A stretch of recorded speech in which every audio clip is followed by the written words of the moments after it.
Hello and welcome. My name is Carol Carter and I'm the founder and CEO of Global Minded. We are all about creating a capable, diverse talent pipeline to get more women, people of color, and all manner of diversity into the education, economic mobility, and leadership pipeline. We do that in a number of ways. One is the annual conference that we have, which is second year now virtual. That's part of what this is over a 10-week time period. So we're here every day at 4 o'clock Eastern time, and we go through the third week of June. We also have programs for first gen to college leadership programs to connect those students to role models, mentors, internships, and jobs. And we have monthly equity events where diverse leaders lead the charge in health, technology, STEM, higher education, K-12 with other really remarkable leaders of color. So you can share those with your students, you can come live to those, and they've really become very powerful communities of practice. So we invite you to participate in those. And finally, we have Inclusive Leader Awards every year across 15 sectors. And we feel strongly that until DEI leaders are household names like sports stars and movie stars, we're not going to achieve the kinds of goals we need to achieve writ large with diversity, equity, and inclusion. So those are the ways we achieve our goals here at Global Minded. And we are delighted to have today's panel, Infusing Diversity, Equity, and Inclusion across the curriculum with Dr. Susan Swayze. And I want to tell you just a little bit about Dr. Swayze and then she'll introduce her incredible panel. Dr. Swayze is an expert researcher and associate professor teaching courses in statistics, case study research methods, mixed methods, qualitative methodology. Susan has published more than 50 peer-reviewed journal articles, conference presentations, and book chapters, including original research on diversity and inclusion in the classroom. She's a sought-after speaker on topics such as anti-racism, intersectionality, and gender pay equity. Additionally, Susan has served in nonprofit and academic board positions with responsibility for research, evaluation, and strategic planning. As a first-gen student, Susan attended Washington and Lee as part of the second class of women graduating with honors. After college, she attended UCLA, where she earned an MA and a PhD. After nearly a decade working in leadership positions in evaluation and research, as well as human resources at a Fortune 100 corporation, Susan earned an MBA from Duke's University Fuqua School of Business, where she explored the topics of organizational development, finance, and marketing. Diversity, equity, and inclusion are Susan's passion, mission, and purpose. She leverages her 25 years of professional experience and extensive education to help organizations set and accomplish ambitious goals. And we were very fortunate to be on a panel together, thanks to Dr. Crystal Rose, in April for Osiris Education for the World Education Summit. So Susan, welcome, and we're delighted to have you all here today. Much, Carol. It's a joy to be here. Thank you for the invitation, and it's awesome to spend an hour with your friends because they're so busy. It's hard to get us all in one place. When you came up with the idea for this panel, and we named it, I used the word curriculum in the larger sense because as adult learners, where do we learn? We learn everywhere. We learn in the classroom, we learn at work, we learn through our associations, we learn at conferences, we learn through training sessions. We're constantly learning. So when I thought about who to bring together today, this esteemed panel, we are the instructors and we are the learners. It's a constant process. Just quickly, my view of diversity, equity, and inclusion, it's maybe a little bit different than what you see in the popular media. My view is that DEI is a competency.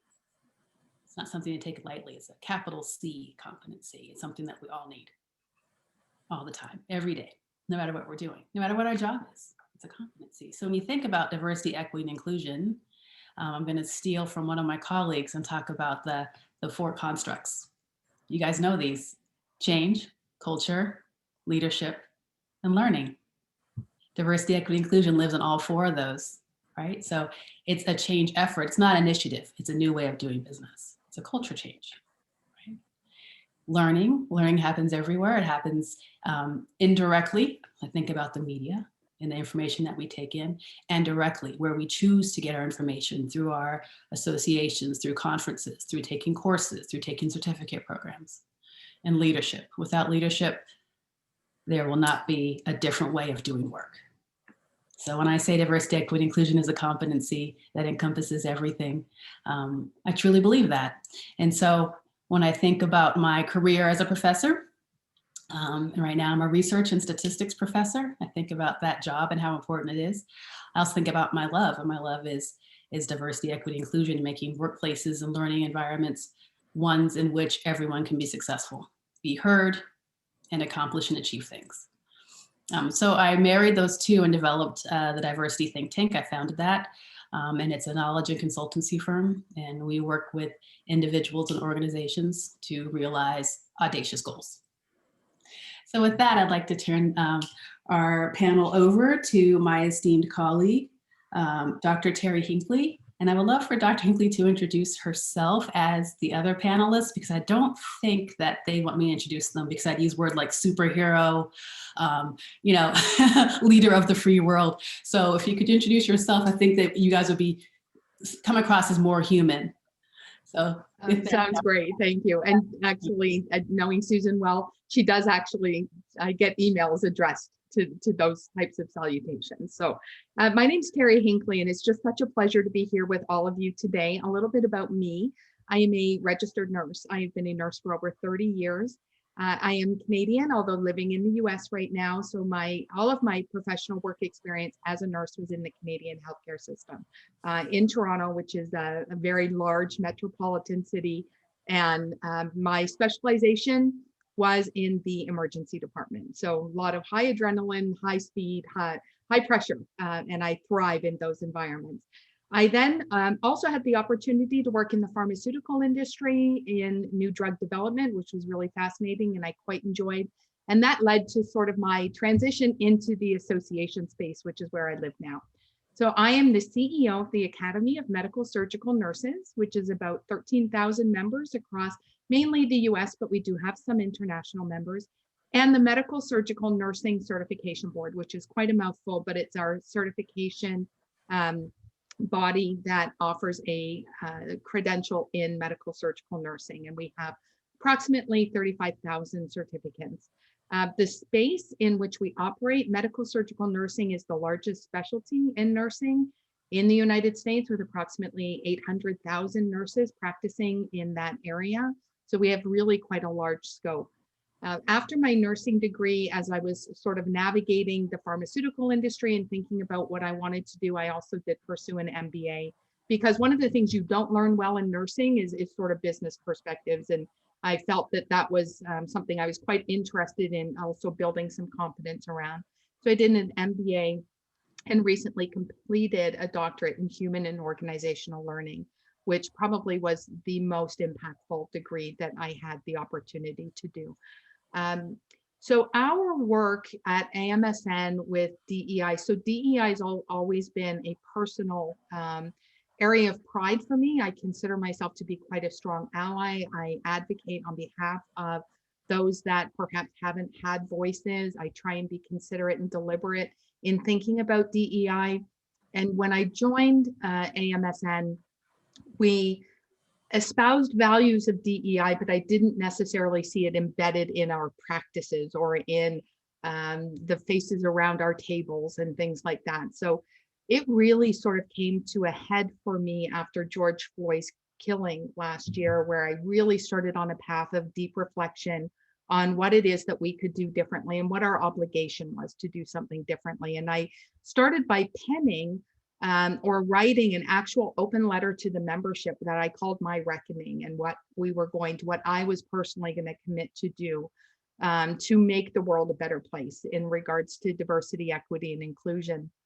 My leadership, both presidents of AMSN and MSNCB, joined me and did their own statement. We then organizationally invited members to join us in that, and we made an anti-racism pledge and invited individuals to tell us how they were going to attempt to be more deliberate in actions to eliminate racism. And all of that has just led to a full sort of evaluation of who we are as an organization and who we'd like to be as an organization. So we've launched an initiative, although it's not an initiative, as Susan said, it's a way of life. but we're starting with a really intentional look at ourselves. And we're doing it from 3 perspectives because I think associations, and I'm really interested in Dr. Meyers' perspective on this, because I think it offers us, as associations, we're very well positioned because we represent a segment of the population, in my case, nurses. We represent them individually and we represent them professionally as well. So our approach for DEI is to actually look at how we can improve patient care outcomes, how we can improve patient safety, quality of care, especially in the context of social determinants of health. We always traditionally have focused on a healthcare system that actually is an illness model. And we focus on caring for those that need acute care, that need hospitalization, and that's very much what our system is based on. And there's a lot of work happening right now to actually move back into the communities and focus on social determinants of health. Someone's housing, someone's ability to get food, someone's ability to be able to work. And those things influence health, and they influence them in many significant ways. So part of our initiative is to look at education and building competence, to Susan's use of the word competence, in how to identify and amplify those issues and perhaps not focus so narrowly on acute care. We're also, though, looking at the workforce. Within the nursing workforce, there's not much diversity. There's not much opportunity for nurses to look like the patients they're caring for, to also not have discrimination within the workplace. And that's another very important prong that we're looking at in this. And then thirdly, we're looking at ourselves. So as the CEO, I'm working really closely with staff, volunteers, and a number of other individuals to look at our practices. What are we doing that might be unintentionally exclusionary? What are our policies around membership, around certification? Is representation part of what a member sees when they look at our organization? Do they see themselves in our website, in our messaging? Does it resonate with them? So it's quite a lofty goal. It's quite a significant undertaking. And to be able to do that, I'll just touch briefly on how we're structuring that. So we are working with a consultant, a brilliant consultant in DEI, to help us navigate this. I have a sponsor at the board level, our immediate past president. Is quite passionate about this and has really stepped up and led in a lot of the efforts. And then we focused on developing a steering committee. And that steering committee is broad reaching and not exclusive of members. Actually, I don't think any of them are members. And they are leaders within diversity, within associations, and within healthcare, because it's important to involve employers and the healthcare system in any of the work that we're doing with the change that we're trying to actually drive forward. They will provide guidance, leadership, and oversight, be a sounding board and challenge, and continue to push us to be better. And then we also have formed a task force. Now, the task force is a group of members. We asked for folks that were passionate about this and that in some way, shape, or form either felt that they personally represented previously or traditionally marginalized identities, or worked professionally with them and were very passionate about serving them. And they're going to help us build the competency model that we're trying to build, where we start to have conversations, where we start to explore issues, where we start to have some difficult discussions, sometimes maybe with our membership, but they will represent and actually help us embed this throughout the organization. So that's our approach. We anticipate that even just that work is going to take us the best part of 2 years, although we don't see this ever ending. We think that it'll be iterative and part of our ongoing transformation, but it was just something that we felt really compelled to act on. And now I think it's being validated with things like the new 2020-2030 Future of Nursing Report, which was just released that last week and focuses heavily on social determinants of health and nurse well-being, in addition to some other things. So I think that you'll see more and more groups do something very similar. So that's my experience, and thank you for the opportunity, and looking forward to discuss with my peers and also take any questions that anybody might have. Dr. Hinkley. I'd like to pass the mic to Nadia, but Great, thanks. That was so insightful, Dr. Hinkley, in terms of what you folks are doing and accomplishing and recognizing in that space. So kudos to you folks. So hi, everyone. My name is Nadia Butt. My pronouns are she and her. I am really happy and excited to be here with you folks. So I work in the learning and development space. I focused on diversity, equity, inclusion for a number of years. I've also focused on leadership development and lean methodology, if folks have heard of that, Lean Six Sigma. I've had the great pleasure of working at 2 Fortune 500 companies.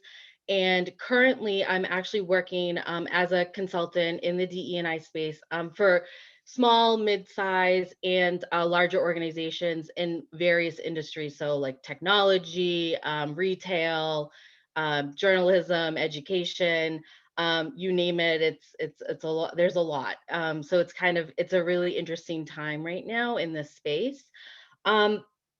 So I'm also, as Dr. Swayze had mentioned before, I actually am I'm a doctoral candidate at the George Washington University, and my at the School of Education focused on human and organizational learning, and with a specific specialty within executive leadership. And my research is actually centered around identity and belonging in the workplace as it pertains to American Muslims. And so just understanding the lived experiences of American Muslims within the workplace, within the United States, that's what I'm diving into this year with my research. So that's really exciting. So some of the things that I've kind of taken away and been fortunate to observe in the workplace, I think there's 3 takeaways that I'd like to just touch upon right now.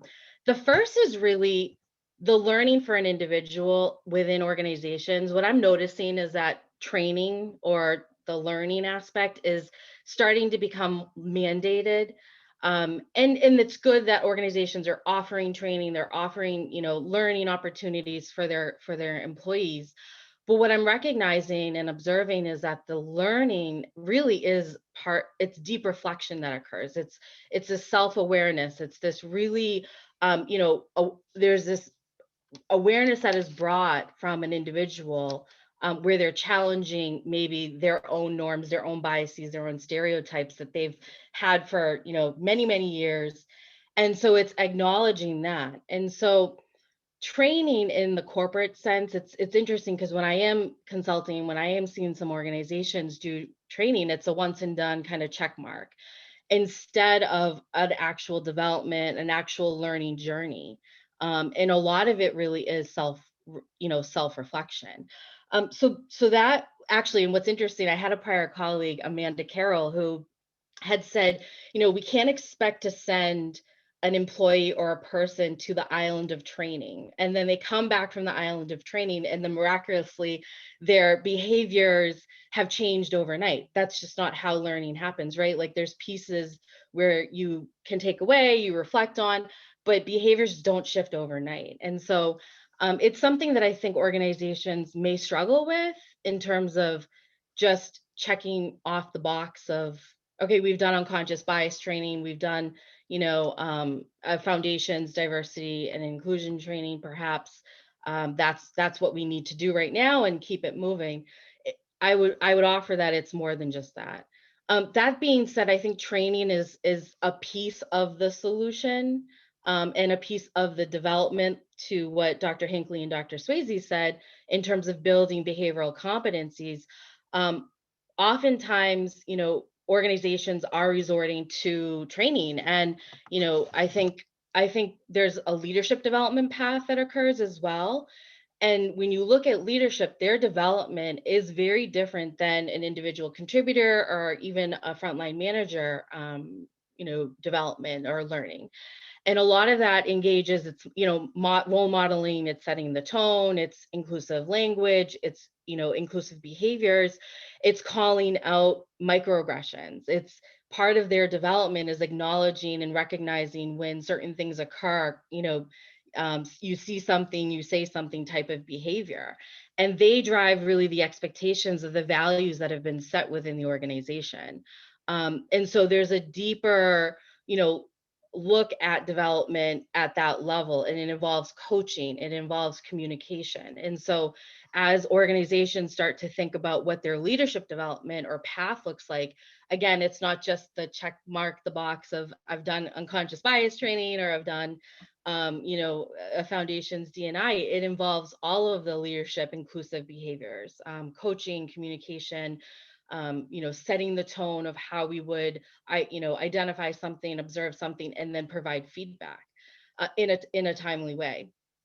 And then there's commitment. So the leadership commitment, I think, is really important too, from a stance of, what I've observed lately is, in light of what has happened since 2020 with the killing of George Floyd, organizations now do want this learning. They do want this awareness building, which is fantastic. Let's bring it in. Let's, create, whether it's a training module or program, or embedding them into your practices, there has to be a commitment from the leadership perspective, because again, they will be the ones that drive this moving forward. This really helps them create that inclusive environment. And one final thing that I'll add before passing it off to my next colleague that will introduce themselves is this discussion around the term diversity. So what I'm observing right now in organizations in particular is that we're so focused on race and gender. And yes, those are very critical, important pieces of diversity, but there are a vast range of differences that we all have.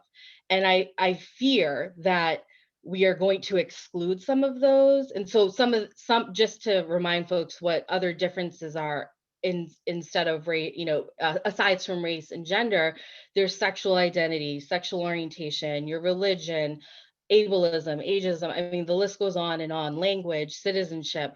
And so I would just encourage folks to continue, as they're in the organizations, to continue thinking about how do we be inclusive to all of the differences and celebrate all differences, as opposed to maybe one or two that are just right now in mainstream media that we need to focus on. Again, they are very important and it is critical, especially in the United States, what we're seeing, but from a global standpoint, it's how do we celebrate all these differences? So that I'll kind of close out there. Thank you so much again. I look forward to some questions that you folks have. Thank you, Nadia. Now to Dr. Meyers.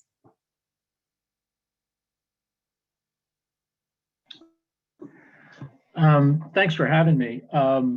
Typically during these Zoom conferences, the inevitable question comes up.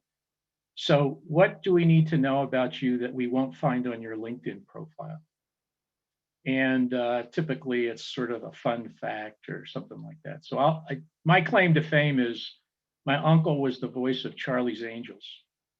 And if you guys don't know who that was, shame on you. So it was John Forsythe, which is actually not his real name. But I'm the president and CEO of the Society of Physician Entrepreneurs. I'm a emeritus professor at the University of Colorado School of Medicine. I'm a recovering ear, nose, and throat facial plastic surgeon. And I stopped doing that for about 5 years ago to sort of go all in physician innovation and entrepreneurship. And when I say physician, I mean healthcare professional, nursing, pharmacy, dentistry, medicine, public health, you name it. So, and my journey really happened as a result of a very frustrating experience trying to commercialize a medical device.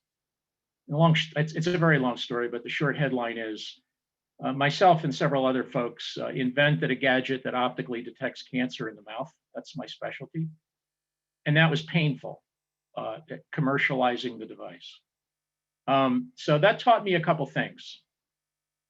One was that every white coat, and by that I mean health professionals, bioengineers, grad students, you name it, because I work at a fairly large academic medical center with all of those pieces. Every white coat thinks they have a good idea. The fact of the matter is the vast majority of them don't. And now I'm not saying don't do basic research. I'm not saying that. There's value to basic research. What I'm talking about is most folks in that realm are create or invent solutions looking for problems. And that's not consistent with entrepreneurship. So one, they have lots of good ideas, or lots of ideas. Very few of them are actually any good. And the next point is that they don't know what to do with them, even if it were a good idea, including me. When I got into this, I was clueless, totally clueless. I had absolutely no idea how to do this. And the third was nobody was going to teach me how to do it. Medical schools wouldn't do it. Health societies wouldn't do it. Professional societies wouldn't do it. You name it. So we decided that we're going to do it. So we created the Society of Physician Entrepreneurs. And our mission is to help our members get their ideas to patients. We're a global biomedical and clinical innovation and entrepreneurship network. We're a nonprofit. We're a 501c3 with a C6 supporting organization. We're an open innovation network, which means anybody can join us. You don't have to be a health professional to join us. And we did that intentionally because, in my view, sick care, and I call it sick care because in most places in the world, it's not healthcare. I mean, we spend 3.8 trillion in US dollars, and 96% of it is spent taking care of sick patients.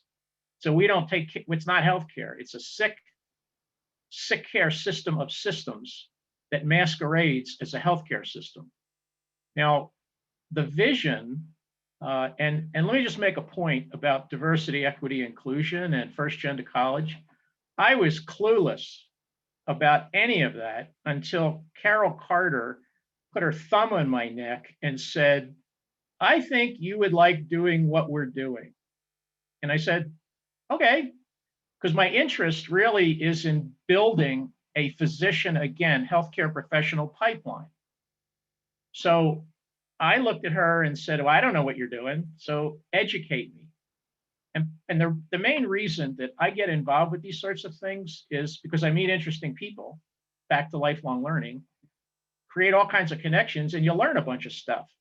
So what I have been learning through these kinds of seminars and workshops and working with Carol are these issues. So I must tell you that I am nowhere close to your expertise in any of these issues, but I'm sort of in the trenches. Now, my view of diversity, equity, and inclusion as a physician entrepreneur may be somewhat different than yours, although from what I'm hearing, actually there's some overlap. So what I mean is, I come at this from the perspective that there are certain entrepreneurial competencies, to use Susan's perspective. And one of those competencies is, if you are going to be successful as an entrepreneur in sick care, you need to be able to build and lead high performance diverse teams. So, I understand there's many arguments for DEI. I'm not downplaying any of them. Is it the right thing to do? Yes. Is it social justice? Yes. But I'm pretty practical. So I think the primary motivator of most people is self-interest. So I'm saying, if you want to be successful as a physician entrepreneur in sick care, you need to understand that doing this is a competency you need to achieve, if anything else, to build your business and be successful. I'm not discounting any of the other reasons. So when I say diversity, I do not mean just the color of your skin or your demography. I'm talking about geography as well, because again, I come at this through a global perspective. We're an international organization. We have chapters all over the world. I tell people we're sort of a cross between Rotary and Match.com. We have these little chapters that are sort of nonprofits all over the place, but we're basically a dating service. And if you're an entrepreneur or a wannapreneur, you have no clue, you have no idea what we're talking about, but it sounds interesting, you want to learn a little more, we connect you to people that can help you move your idea forward. Whether it's a techie whether it's an entrepreneur, whether it's a service provider, whether it's an IP lawyer, whether it's a regulatory affairs expert. We just connect dots. We're a dating service, so that's what we do.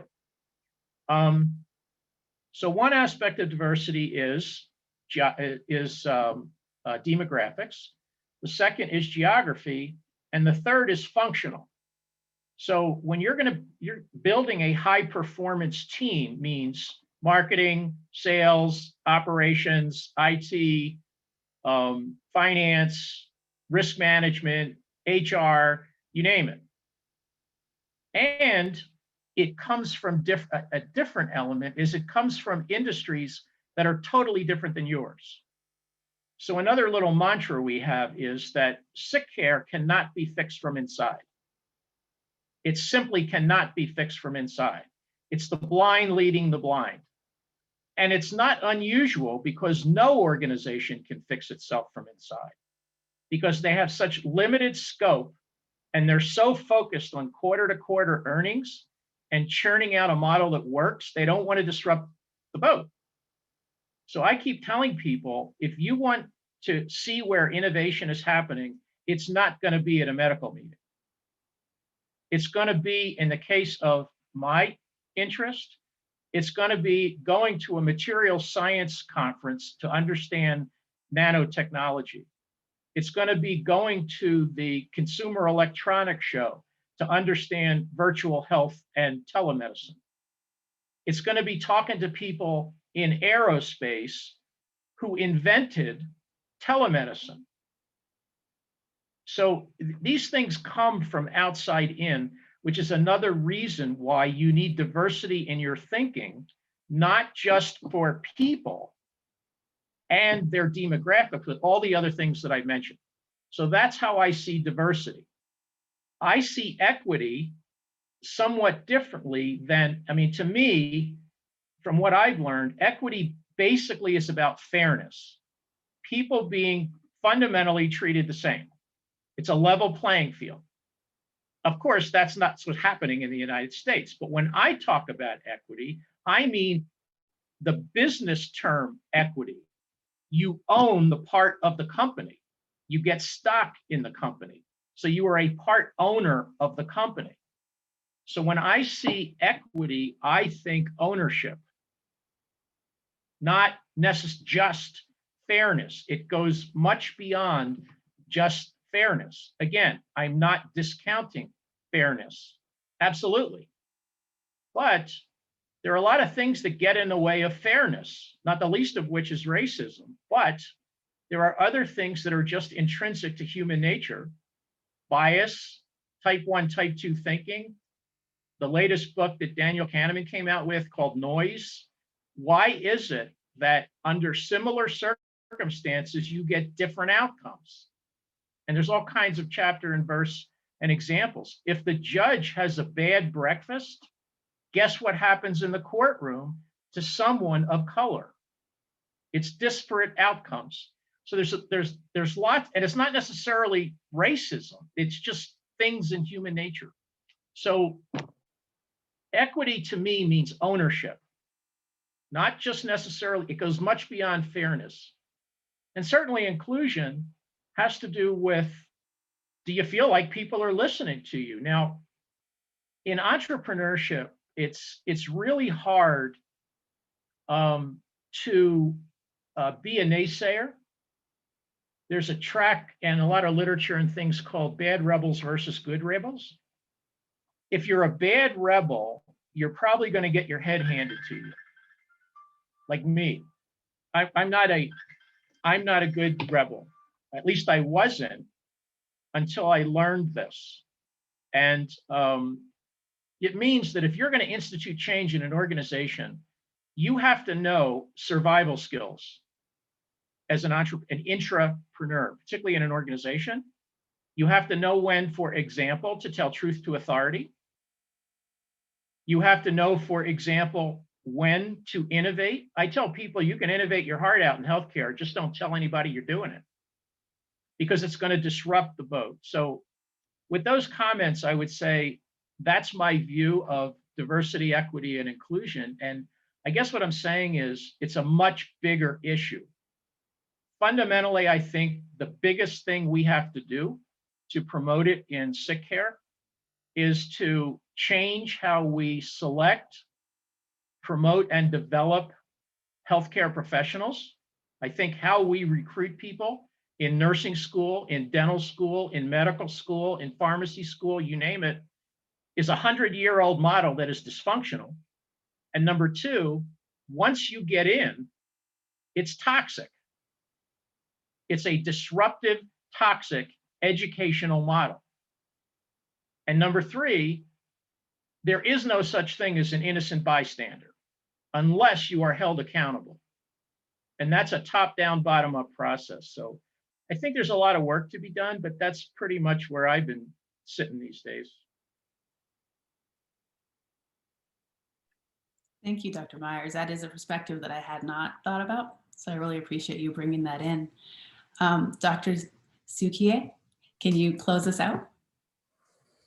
Sure. Well, thanks very much for having me. I mean, I'm from Canada, so the context is different, but there are some similarities to be sure.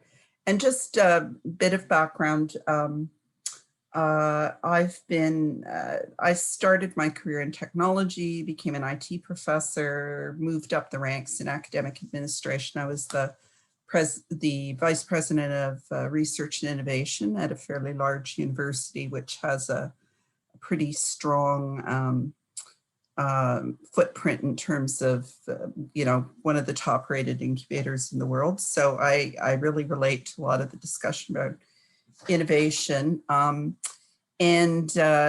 I lead the Diversity Institute now, which is 100 full-time researchers. And we have a number of big projects focusing primarily on economic inclusion because we're in a business school. So the focus is on how do we get people jobs? How do we move them up the hierarchy? How do we support diverse entrepreneurs in order to drive economic and social development? And so, I agree largely with a lot of the points that have been made, including the one that education is one of the least effective ways to drive change. If I eat too much and I don't exercise, going to get fat, going to die young, doesn't have any impact whatsoever on my behavior. So the model of sort of social and organizational change that we've tended to work with is actually based in public health model, the World Health Organization's ecological model, where you have to really understand the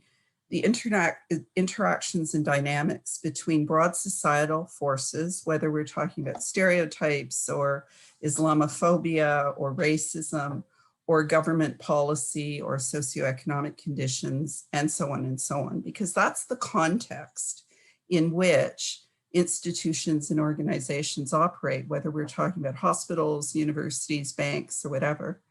Then we look very hard at organizations and their practices, but through the lens of the business case. So we really fundamentally believe, and there's enough evidence to support it, that whether you're a university, a hospital, a bank, an entrepreneur, if you do this well, i.e. diversity and inclusion, you will be more successful because you will be able to attract the best and the brightest. We benefited massively from Trump's Muslim ban because we got all the international students, we got all the entrepreneurs. We're actually in trouble now that you have a president that's opening up the borders again. But so we're very much committed to the notion that, if you are fishing in a bigger pool, you are going to get more fish. And so the link between diversity and inclusion and talent, hugely important. Understanding markets are changing. Toronto is now majority people born outside of Canada and majority racialized people. So like, if you think your market is all white middle-class men, you're dealing with about 25% of the people and probably not the consumers who are making most of the purchasing decisions. So we have a really kind of hard-nosed view of it. The research on diversity and innovation is pretty strong for the reasons that have already been explained. And then there's risk, right? We've all watched in painful detail organizations brought to their knees because they screwed this up, whether it was waiting while black or, you know, and what happened to Starbucks, whether it was the killing of George Floyd, whether it was, you know, in Canada, the RCMP, which used to be regarded as a world leader in terms of institutions, is now like crawling out of the mud because of problems with sexual harassment and discrimination over decades. So we're very much invested in this idea of the business case and looking at organizational practices beyond human resources, beyond education and training, although those things are important. There is actually research that suggests if you do training on things like human rights in a vacuum, you make people more unhappy and make things worse because you raise expectations.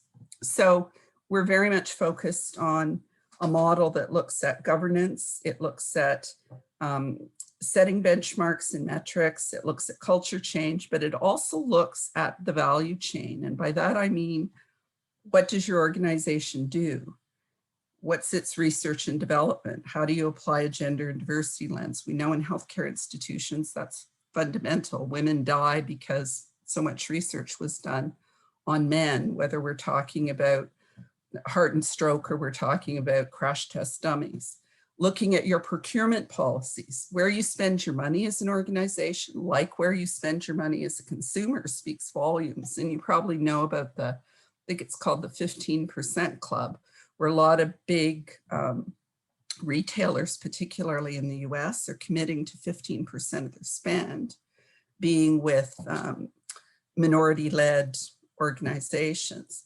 Looking at your products and services, you know, one of the funniest cases I recall is we know that VCs tend not to invest in women-led businesses, and there's lots of research on it. And one of the funniest cases was a woman came and pitched her new technology, and everyone went, no, don't get it. Her new technology was pantyhose that do not run, right? And they didn't get it. They missed a massive opportunity. So product development, product design, we all know about, you know, bias being built into AI algorithms because people are not thinking about these things. Marketing, sales and marketing. You know, some big corporations have done a pretty good job in trying to diversify and appeal to different markets, but if it's not authentic, it will come and bite you, right? So you can have a great marketing campaign, and then if it comes out that you discriminated against athletes who were pregnant, all that money has gone down the drain. And then we also look at things like philanthropic operations, engagement with government relations, and so on and so forth. And then individuals, both individuals who are from disadvantaged groups, but also individuals who can make choices about being allies or not, who can learn to identify microaggressions and so on. And so taking a really strategic, hard-nosed business perspective on this, I think really complements the commitments around social justice. And whether you're in education or in healthcare or in a bank, in my view, that can be really effective in terms of moving the conversation forward and actually creating real results. In Canada, which is sort of a socialist paradise still, we of course rely a lot more on government regulation. We accept government regulation. We accept government intervention. So we have a lot more tools in some respects at our disposal to shape behavior, but fundamentally really looking at organizations and ways to embed diversity and inclusion into strategy based on the business case is how we approach this.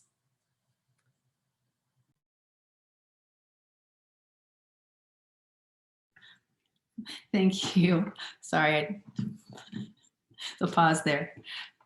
Given all those wonderful, wonderful tidbits, we can see that our view of diversity, equity, inclusion, it goes, you know, beyond the traditional classroom into the virtual space, into the workforce. And my first question for the panel is, with the COVID-19 shutdowns, yes, we kept working, but it was different, right? And so how did trying to incorporate diversity, equity, and inclusion into your organizations, into your classrooms, into your daily practice, how did that change, and how were you successful in making that occur in light of the craziness caused by COVID? Yes, hop on. So as I mentioned, we are a global organization and a nonprofit, and I would say that COVID helped us a lot. It accelerated our membership. It accelerated our reach. It forced us to modify the business model.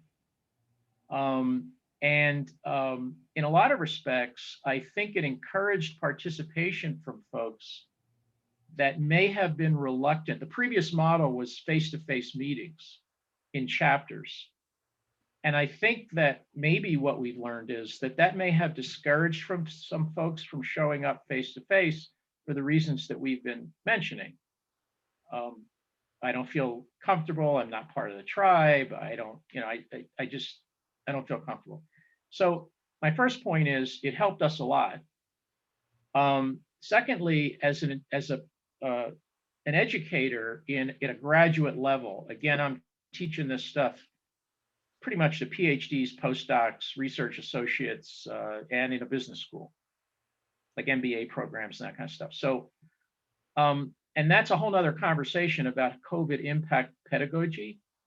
But what I've noticed is, A, it's a lot harder.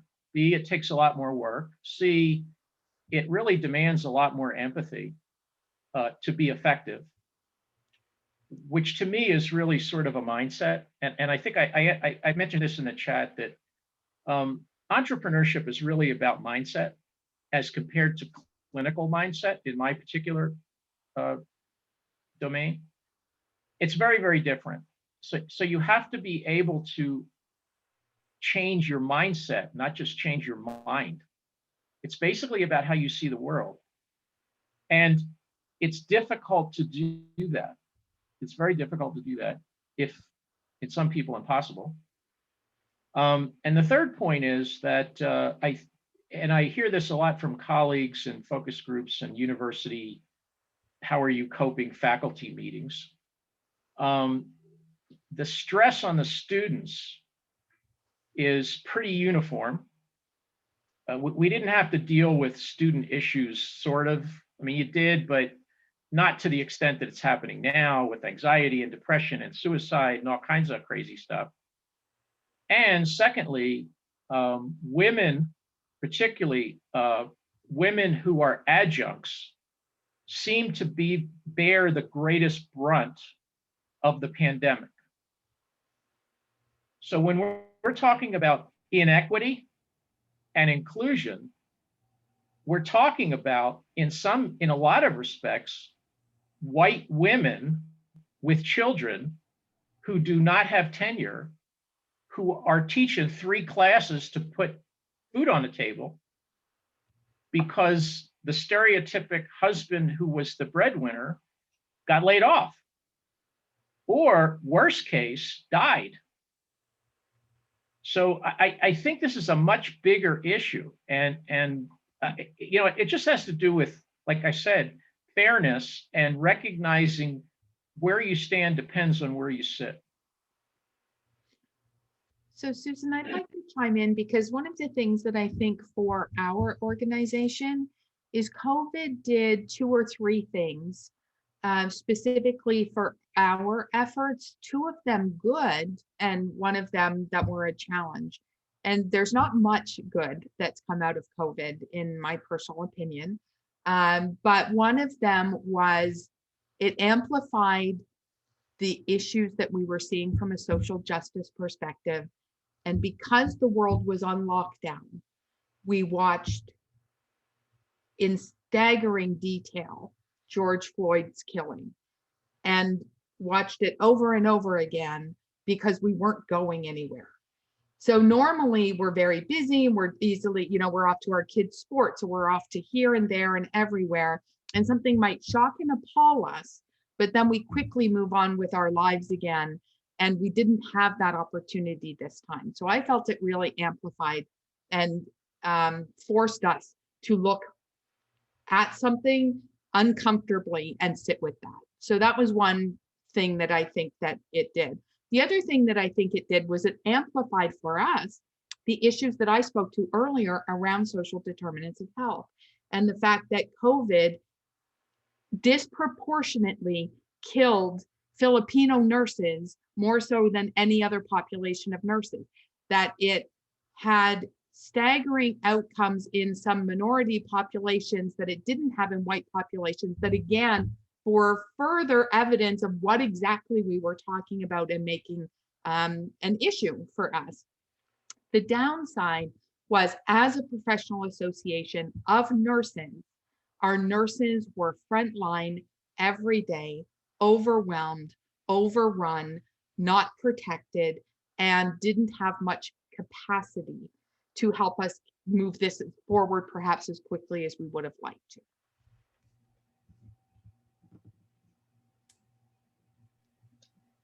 I'll add to that too, just from my observations in organizations. I think there definitely were highlighted disparities from even like a technology perspective. I think many organizations shifted to the virtual, obviously shifted to the virtual remote workspace. And many of the organizations that I've partnered with, their employees may not have internet access. They may not have the space in their home to not only conduct work, but again, I'm part of the corporate learning development side of the house. So even just sitting through, a 1-hour module, that was not available.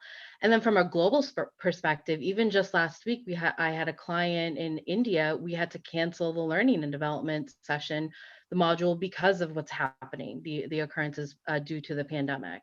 And so I think if anything, it's highlighted many disparities across the globe in terms of accessibility and technology and resources. Wendy, did you want to add in? That was actually your question. Yeah, I just echo what people said. I think the upside of COVID was, in my view, I've been working in digital health, online learning for 40 years, since before the internet. And, we knew electronic health records have been available since the early 90s. And yet in Canada, 70% of physicians didn't feel patients should have access to their health records. And Lord forbid they would do a telephone consult because they couldn't bill OHIP exactly the same way they would. So, I have to go schlep to the doctor's office to get a renewal of my thyroid medication, which I've been on for 20 years or whatever. So I think whether we're talking about education or healthcare or delivery of services in general, the acceleration of digitization, I think, has been positive, but it also really exacerbated the points that Nadia made. And we did a recent study of access to the internet and the impact of And in Canada, people always assumed that internet access and the digital divide was a rural-urban thing. 42% of racialized families in the city of Toronto said they couldn't afford high-speed internet and their kids were doing homework on their smartphones. So the impact, the ripple effects, it's not just access to, being able to work at home. I had one staff who was working in her car because she had 2 kids and it was the only place that she could get a way to do calls and stuff. I had staff who couldn't work during the day because they didn't have air conditioning. So it really highlighted, I think, the fact that the inequality, whether it's access to the internet or housing or whatever, was quite profound. And I think that's part of the reason why, for the first time in a long time, I've been working on this stuff, there is at least renewed talk in organizations about trying to actually make a difference. So I think that's another outcome. And the biggest thing for us in Canada is the announcement in our budget, we're getting universal childcare. We already have 52 weeks of parental leave paid, and now we're getting $10 a day childcare. And that will be transformational because 30% of women are considering leaving the workplace in Canada because they can't balance. So, you know, and the mental health impacts and so on and so forth, I think have really accelerated attention to healthy workplaces in a way that used to be kind of fringe HR, touchy-feely people cared about, and it's now become really mainstream. I wanted to ask one more question. I know we're getting short on time, but I did want to ask Terri about, I believe she has an innovative learning opportunity coming forward for her organization. Is that something we're able to talk about today? Yeah, so in addition to the work that we're doing organizationally, we are also building some learning. We're building a certificate program that is going to focus on diversity, equity, and inclusion. Generally, more broadly speaking, in terms of things like structural and systemic bias and unconscious bias and understanding what those are. But then also diving in, you know, Nadia, you made such an excellent point earlier today about some of the different identities that are traditionally marginalized. And so we're focusing on amplifying what those issues are. But what I think is sort of our approach to this is to really take the perspective, going back to what you said at the very beginning, Susan, around competency, is if we assume that diversity, equity, and inclusion is a competency, it can take a lot of the emotion out of the discussion, where we sometimes judge people based on a statement that they make, whether intentional or not. And we're trying to focus on the perspective that for the most part, and I won't say everyone, but for the most part, most people are well-intentioned and good people. And where they might need some help in building competence, we have a whole bunch of competencies that we can all build over the course of our lives, this being one of them. So taking a really deliberate approach of this is like a competency you would build in any other area. Dr. Meyers made the point earlier, this wasn't something that he was really familiar with previously, started really understanding and thinking and reflecting on it more. We're just trying to build competence. But our commitment to that as well is for the first module of the program, which is sort of introducing the topic and talking about what's, you know, how we got to where we are. We're going to make free of charge. We're committing to make that for members absolutely free of charge. We're not looking to profit from this, to make money from this. We're doing it because it's the right thing to do. So that's a great opportunity for us as well. And we hope to leverage it across other organizations, other health professionals. Dr. Meyers also made the point that, you know, sometimes we talk about nurses or we talk about physicians, but we can talk more broadly about healthcare providers too. So, Carol, I would also make. Oh. Go ahead. I was just going to make the comment that when you define a competency, you measure it through, at least in the academic world, are entrustable professional activities. Here's what you need to be able to do this job, or to graduate from medical school, or to get a promotion where you work. And that involves creating a performance rubric. What's standard, what's below standard, what's above standard, and you hold people accountable. And I think that's a method of doing this. My second point would be that particularly in highly regulated industries like sick care, things change in the hearing room, not in the examining room. Rules drive ecosystems. Ecosystems drive business models, and business models either destroy or advance innovation. So we can talk to the cows come home about learning and training and education and what you, but it from my perspective, and the comment just made in Canada, you know, childcare and all the ripple effects of doing that, That happens in a hearing room and in the Capitol. It doesn't happen in exam rooms. And that creates all kinds of favorable unintended consequences. Thank you, Carol. I want to turn this back to you because I know we're in our final minute. Oh, you're on mute, honey. There we go. I gotta unmute myself.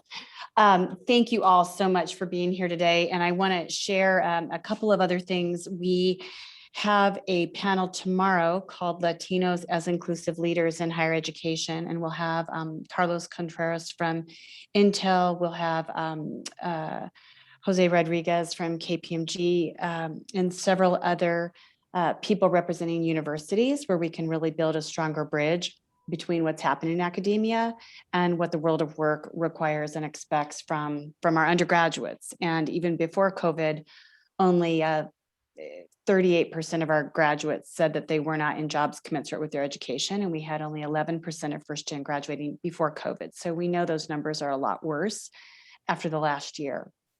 So the other thing I wanted to say is next week, I saw somebody is here from Austria. We've got sort of a global representation in the session today. And next week, our partners 1HE out of London have planned a really remarkable lineup for the entire week. So we look forward to that. And then following that, we'll have the first week of June with the National Science Foundation. And that'll be a little different in that for 3 days straight, we'll be having sessions all day, every day. And there will be many students included in those sessions as well. So that's another thing about the 10 weeks that we have this year is Nadia was our student today, but every single panel that we have has the student voice represented, which is often, as we know, not at the table, and we can't solve for them without them. So thanks to all of you. And Susan, just so delightful to meet all the different people in your network, and so glad that we could introduce you to Dr. Arlen Meyers as well, and just, Wendy and Terri, Nadia, to get to know you all. Thank you so much for your time and for your inclusive leadership. And we look forward to working with you all in the future, hopefully with some of our monthly equity events so we can really mobilize these things through our communities of practice.